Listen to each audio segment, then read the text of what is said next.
అనంతపురం జిల్లా నార్పల మండలం దగుమర్రి విఆర్ఓ వెంకోబారావు స్వామి అవినీతి భాగోతం బట్టబయలైంది. నార్పల మండలం కేంద్రానికి చెందిన ఓ వ్యక్తి తన తండ్రి ఆస్తిని తన పేరున మార్పు చేయడానికి నార్పల మండలం దగుమర్రి విఆర్ఓ వెంకోబారావు స్వామిని ఫోన్ ద్వారా సంప్రదించాడు. తండ్రి ఆస్తిని తన పేరున మార్చాలంటే 38,000 ఇస్తేనే సంతకం చేస్తానంటూ విఆర్ఓ వెంకోబారావు స్వామి డిమాండ్ చేశాడు. విఆర్ఓ మాట్లాడిన ఆడియో సోషల్ మీడియాలో వైరల్ అయింది.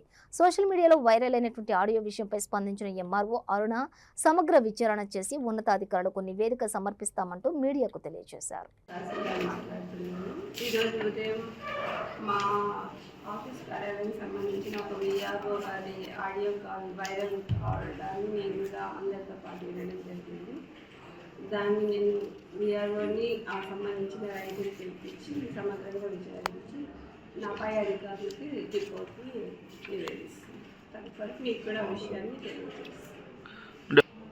అతను అలా చెప్పినాడు కానీ నా నోటీసులు అటువంటి ఏమి జరగలేదు. ఆ విషయాన్ని కూడా నేను విచారిస్తాను. అట్లాంటివి ఏమీ జరగలేదు.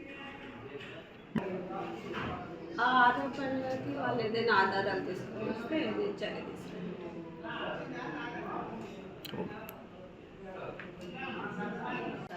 మాట్లాడుతున్నాను. ఈరోజు ఉదయం మా ఆఫీస్ కార్యాలయానికి సంబంధించిన ఒక విఆర్ఓ గారి ఆడియో కాల్ వైరల్ కావడాన్ని నేను కూడా అందరితో పాటు వినడం జరిగింది.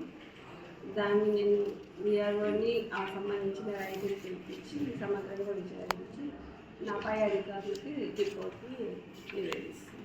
తదుపరి మీకు కూడా విషయాన్ని తెలియజేస్తాను. అతను అలా చెప్పినాడు కానీ నా నోటీసులు అటువంటి ఏమి జరగలేదు. ఆ విషయాన్ని కూడా నేను విచారిస్తాను. అట్లాంటివి ఏమీ జరగలేదు. ఆ ఆరోపణలకి వాళ్ళు ఏదైనా ఆధారాలు తీసుకొని వస్తే చర్య తీసుకుంటాను.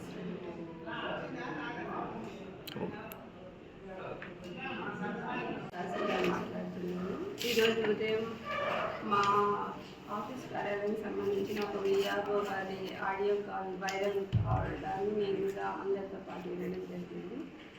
దాన్ని నేను విఆర్ఓని ఆ సంబంధించిన రైతుని పిలిపించి సమగ్రంగా విచారించి నా పై అధికారులకి రిపోర్ట్ని నివేదిస్తాను. తదుపరి మీకు కూడా విషయాన్ని తెలియజేస్తాను. అతను అలా చెప్పినాడు కానీ నా నోటీసులు అటువంటి ఏమి జరగలేదు. ఆ విషయాన్ని కూడా నేను విచారిస్తాను. అట్లాంటివి ఏమీ జరగలేదు. ఆ ఆరోపణలకి వాళ్ళు ఏదైనా ఆధారాలు తీసుకొని వస్తే చర్య తీసుకుంటాను.